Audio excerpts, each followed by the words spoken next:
అయ్యా మీకోసం చెన్నారెడ్డి గారు శేషారెడ్డి గారు వచ్చారండి. కూర్చోమని చెప్పు. సరే అండి.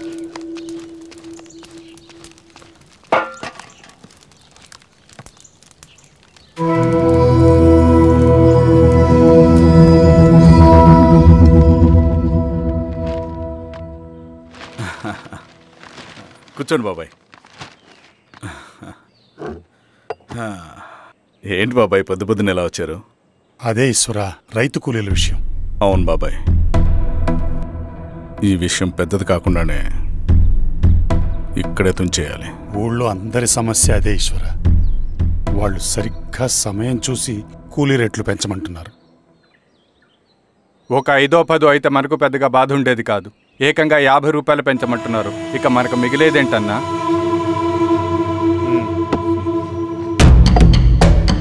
చెరువులోకి నీళ్ళు వచ్చేసరికి జలగలకి బలం పెరుగుతుందంట. ఆ అన్నల అండ చూసుకుని కూలీ నా కొడుకులు రెచ్చిపోతున్నారు. అలా కొనసాగడానికి వీల్లేదు. ఓ గంటకి మీరందరూ పోలీస్ స్టేషన్కి రండి. అక్కడ మాట్లాడి ఏం చెయ్యాలో ఒక నిర్ణయానికి వద్దాం. అలాగే పద.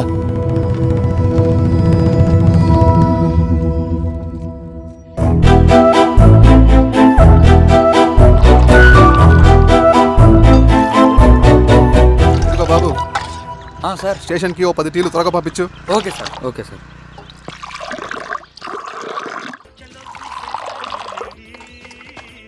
రెడ్డి గారు, బయట ఊరు నుంచి కూలీ వాళ్ళని తీసుకొస్తే ఇక్కడ ఊరోళ్ళు ఊరుకుంటారా? గొడవలకు వస్తారండి. నాకు లా అండ్ ఆర్డర్ ఇష్యూ అవుతుంది. వాళ్ళు గొడవకు దిగితే మేమన్నా వాచమలమా? ఏం చేయాలో మాకు తెలుసు. చుండూరు, కారంచెడు, పదిరికుప్పం, నీరుకొండల్లో ఏం జరిగిందో ఈ ఊర్లో కూడా అదే జరుగుతుంది. మీరు ఇలా ఆవేశపడితే ఎలా రెడ్డి గారు? మీరైనా చెప్పండి ఈశ్వర్ రెడ్డి గారు.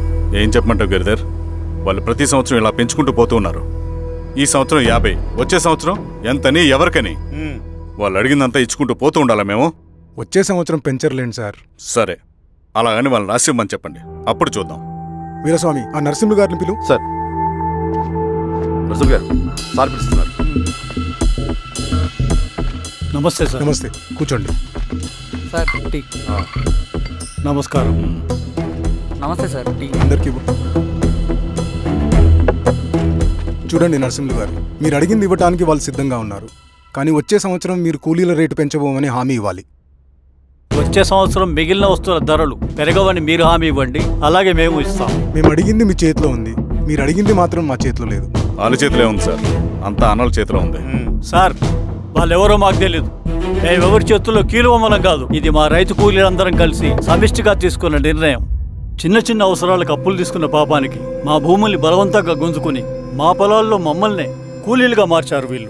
భూమి మాది, పని చేసేది మేము, పండించేది కూడా మేమే. అవన్నీ మీ పార్టీ మీటింగ్ లో చెప్పుకోండి, వింటారు. కూలీ డబ్బులు ఇవ్వడం దయాధర్మం కాదు, మీకు తోచినంత ఇవ్వడానికి అది మా హక్కు.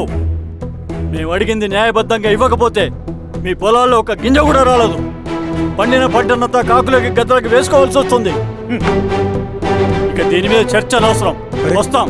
నరసింహులు గారు, కొంచెం ఆగండి సార్. మీరైనా కొంచెం చెప్పండి సార్. కొవ్వెక్కిన ఎండ్రకాయ కన్నంలో ఇరుక్కుందంట. దాన్ని బయటికి ఎలా తీయాలో, కోసి కూర ఎలా వండుకోవాలో మాకు బాగా తెలుసు. పదండి బాబాయ్.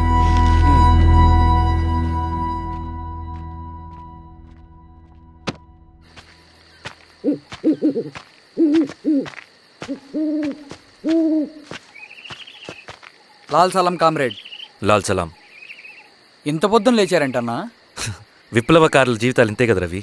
15 ఏళ్ళుగా ఇదే జీవితమే కదా బతుకుతున్నాను. ఎటువైపు నుంచి ఎవడొచ్చి అటాక్ చేస్తాడో తెలీదు. పరిగెడుతూనే ఉండాలి. ఈ అడవిలో కడుపు నిండా తిండి, కంటి నిండా నిద్ర కూడా ఉండదు.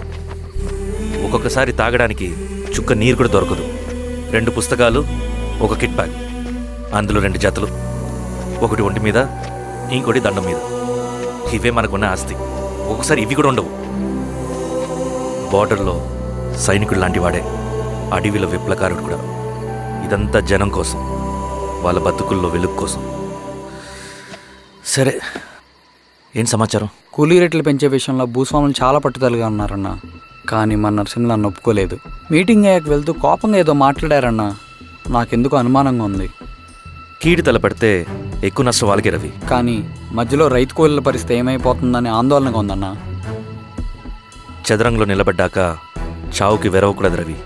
ఇన్నాళ్ళు వాళ్ళు ఇచ్చిన పావలాకి 10 పైసలకి కూలి చేశారు. వాళ్ళ జీవితాలు బాగుపడాలంటే మనం ఎత్తిన పిడికిని దించకూడదు. సరే అన్న. స్వామి, ఎలా ఉన్నారు ఊళ్ళో అందరూ? అందరూ బాగున్నారమ్మా. కోతలు కొయ్యలేదేంటి? ఊళ్ళో కూలి రేట్ల కోసం గొడవ నడుస్తూనే ఉందమ్మా. అడిగినంత ఇవ్వాల్సిందేనని కూలీలు, నచ్చినంత ఇస్తామని రైతులు. ఎవరు రేటు తేగట్లేదమ్మా. ఈ ఇష్యూలో అన్నలు ఇన్వాల్వ్ అయ్యారా? వాళ్ళు వెనక లేకుంటే ఈ కూలి చేసుకునే వాళ్ళకి ఎక్కడి నుంచి వచ్చినాయి అమ్మా ఎన్ని గుండ్లు? ఇచ్చింది పుచ్చుకుంటమే తప్ప ఏనాడన్నా ఇంత కావాలని అడిగారు వీళ్ళు. పోనీలే, ఇన్నాళ్ళకైనా వాళ్ళకేం కావాలో నోరు తెరిచి అడగగలుగుతున్నారు. సంతోషమేగా. తీసుకుని మీదటైనా జాగ్రత్తగా ఉంటుంది.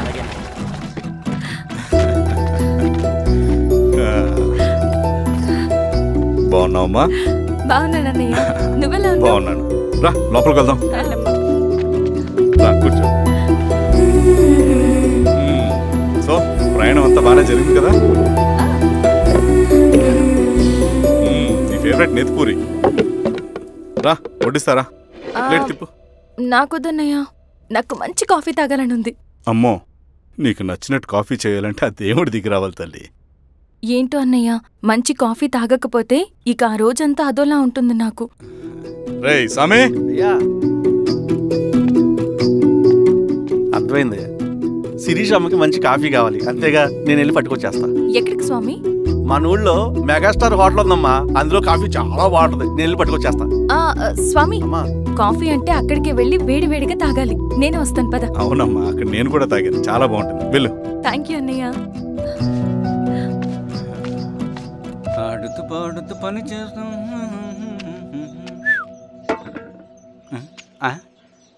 ఏంది మీ పిల్లగాడికా? అవును. ఒకసారి పెట్టుకొని చూస్తా. పెట్టుకో.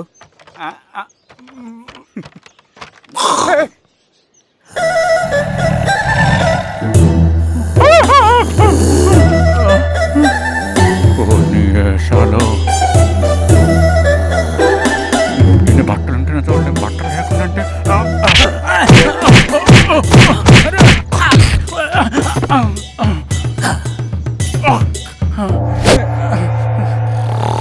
చంపేస్తాను. నీకు దండ పెడతా.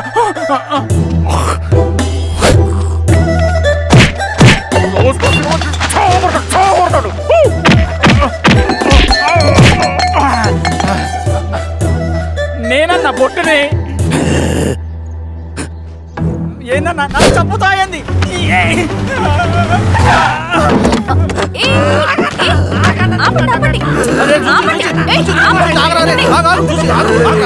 రాత్రి దొంగ సినిమా చూసాడమ్మా, పొద్దున్న నేను పొలాలు కొంచెం చంపేస్తాడమ్మా. మేడం మంచి కాఫీ పెట్టు. మేడమా? అయితే మేడంకి స్పెషల్ కాఫీయా? ఓకే అమ్మా. ఆడికి చిరంజీవి పిచ్చి. పిచ్చా? కాదమ్మా, ఫ్యాను. రండమ్మా కాఫీ తాదు కానీ. కూర్చోండి అమ్మా.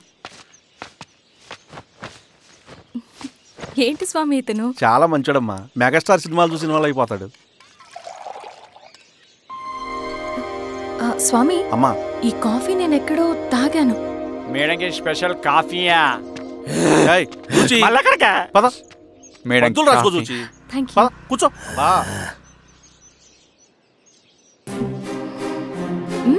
కాఫీ బాగుంది. ఎవరు చేశారు?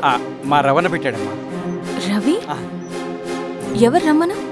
రవణ మేడం పిలుస్తున్నారు.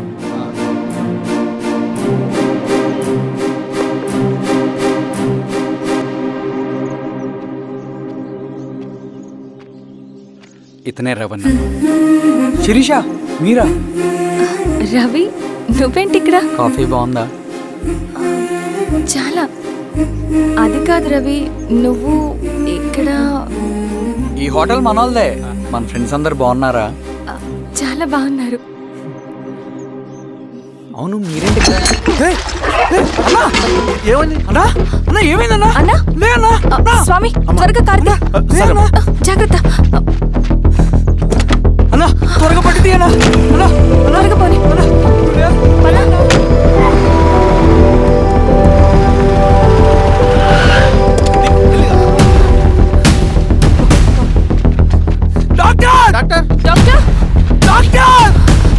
ఏమైంది డాక్టర్? త్వరగా చూడండి డాక్టర్. లోపలికి తీసుకురండి.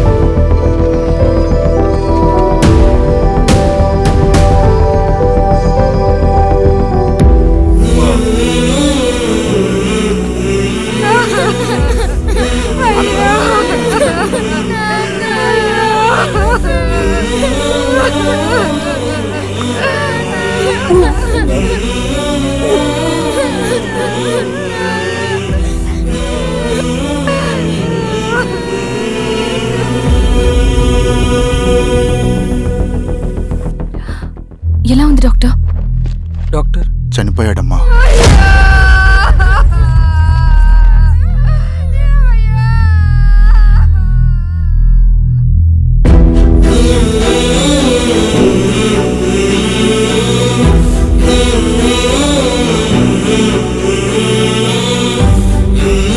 ఆ పేపర్స్ ఏంటి రవి? అతని భూమికి సంబంధించిన పేపర్స్. ఒక సంవత్సరం నుంచి ఈ పేపర్స్ పట్టుకుని ప్రతిరోజు ఎంఆర్ ఆఫీస్ చుట్టూ తిరిగేవాడు. భూమిని తాకట్టు పెట్టి అప్పు తీసుకున్న పాపానికి టైంకి వడ్డీ కట్టలేదని అప్పిచ్చిన ఆ దొర ఎంఆర్ఓ ఆఫీస్లో లంచం ఇచ్చి భూమిని తన పేరు మీద రాయించుకున్నాడు. ఈ ఎంఆర్ఓ ఆఫీస్లో ఎవరు నిజాయితీగా పనిచేయట్లేదండి. చెట్టు కట్టి నరకాలు ఒక్కొక్కడిని. నరికేయడం ఏంటి రవి? నువ్వు కాగితం మీద ఒక బొమ్మ గీస్తావు, ఒక చోట సరిగ్గా రాదు, ఏం చేస్తావు? ఎరేజర్తో సరిచేస్తావా, లేకుంటే ఆ పేపర్ని చింపేస్తావా? మరి మనుషుల విషయంలో ఎందుకు రాదు ఆ ఆలోచన? తప్పు చేసిన ప్రతి ఒక్కరిని నరుక్కుంటూ పోతే చివరికి మిగిలేది మనుషులు కాదు, శవాలు.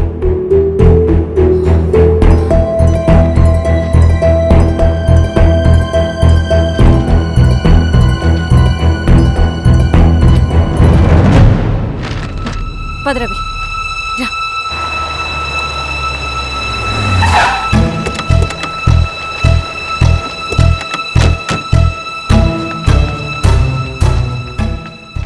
పానుకోటి నర్సయ్య ల్యాండ్ ఎవరు చూస్తున్నారు? మీరెవరు? ఇదిగోండి అప్లికేషన్. ఇది డిస్ప్యూట్ ల్యాండ్, ఎవడేం చేయలేడు. నీ నిర్లక్ష్యం, నీ లెక్కలేనితనం వల్ల ఒక నిండు ప్రాణం పోయింది. ఒక కుటుంబమే రోడ్డు మీద పడింది తెలుసా? ఏంటో మా గొడవ?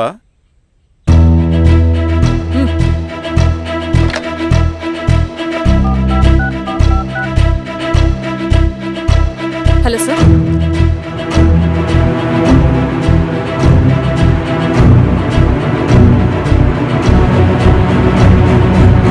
Okay sir. You are dismissed. Pion! నేను ఒక పేపర్ ఇస్తాను, అది కలెక్టర్ గారికి ఫ్యాక్స్ చేయి. అలాగే మేడం. ఎవరమ్మా మీరు? ఈ ఊరికి కొత్తగా వచ్చిన ఎంఆర్ఓ.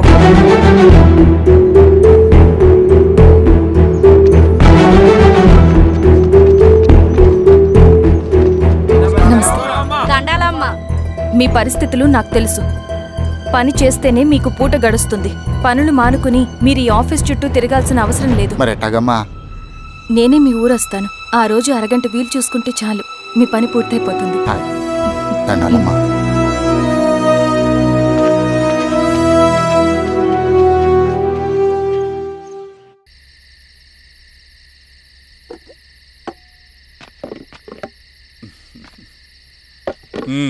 ఎంఆర్ఓ గారు, ఏంటి ఛార్జ్ తీసుకున్న మొదటి రోజే ఆఫీస్లో మీ పవర్ చూపించారట? అన్నయ్య, నువ్వు సస్పెండ్ చేసిన వ్యక్తి నా దగ్గరికి వచ్చాడమ్మా. పాపం కన్నీళ్లు పెట్టుకున్నాడు. అతడి వల్ల నష్టపోయిన ఒక వ్యక్తి నా కళ్ళ ముందు చనిపోయాడన్నయ్య. కన్నీళ్లు ఎన్నిసార్లు తుడుచుకున్నా పోతాయి, కానీ వీళ్ల నిర్లక్ష్యంతో పేదవాళ్ల ప్రాణాలే పోతున్నాయి. అన్నయ్య, మా నూరి సమస్య పేదరికం కాదు, నక్సలిజం. నాలాంటి ప్రభుత్వ ఉద్యోగులు వాళ్ల డ్యూటీలు సక్రమంగా చేయకపోవడం వల్ల విసిగిపోయిన జనం అడవిలో వాళ్ల హెల్ప్ తీసుకుంటున్నారు. ఒక వ్యవస్థ ఇక్కడ సరిగ్గా పనిచేయనందుకే మరో వ్యవస్థ అక్కడ పుట్టింది. అందుకే నా పన్నం చేయనివ్వండి. స్నానం చేసిరండి, భోజనం చేద్దాం.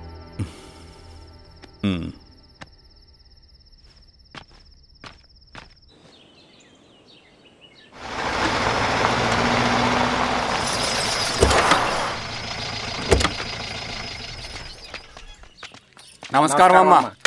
నమస్తే. ఇలా రండి. మీ ఊరు నుంచి కొందరు ఎంఆర్ఓ ఆఫీస్లో అప్లికేషన్స్ ఇచ్చారు. తను వాళ్ళ పేర్లు చెప్తారు, వాళ్ళని పిలవండి. అలాగే మేడం. వెళ్ళండి. Madam, coffee. నువ్వెప్పుడు వచ్చావు రవి? మీరు గంటకోసారి కాఫీ కావాలంటారు కదా, మాటి మాటికి వెళ్ళి రావడం ఎందుకని వచ్చేసా.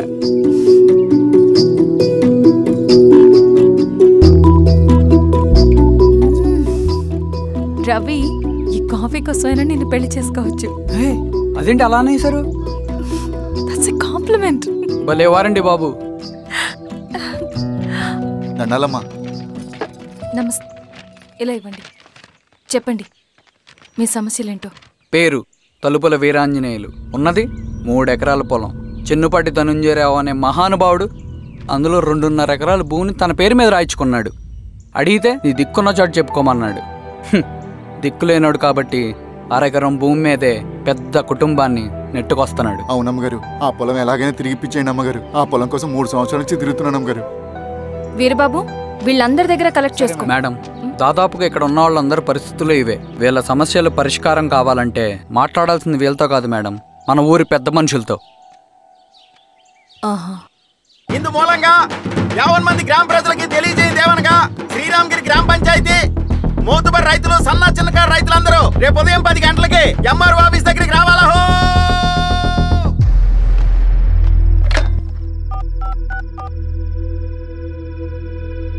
హలో, ఎవరు? నమస్తే బాబాయ్, నేను ఈశ్వర్ రెడ్డి. ఎలా ఉన్నావు? బాగున్నా. చెప్పు బాబాయ్, శిరీష్ ఎంఆర్ ఆఫీస్లో భూ సమస్యల గురించి రేపు మీటింగ్ ఏర్పాటు చేసింది. ఈ విషయం మన వాళ్ళంతా ఎలా తీసుకుంటారో అర్థం కావట్లేదు. అందుకనే మీకు ఫోన్ చేశాను. శిరీష్ చెప్పింది చేయండి, అదే మనకి కలిసి వస్తుంది. సరే బాబాయ్, ఉంటాను.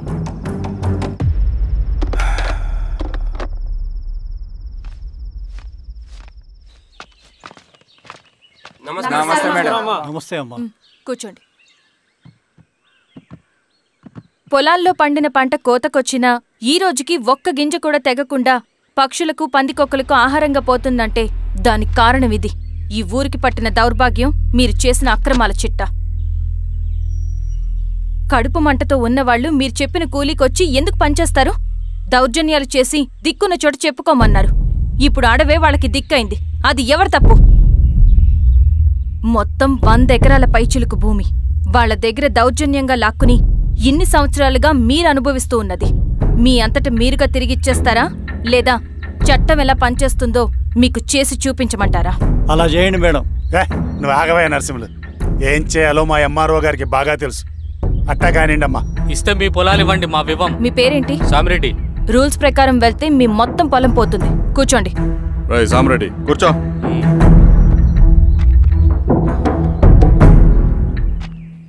ఏమ్మా, సంతోషమేగా? మరీ నువ్వు అనుకున్నంత చెడ్డవాళ్ళేం కదమ్మా మనోళ్ళు.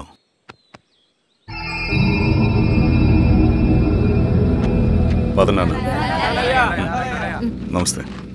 పెద్ద ఆయన చెప్పాడు, అంతా మన మంచికే.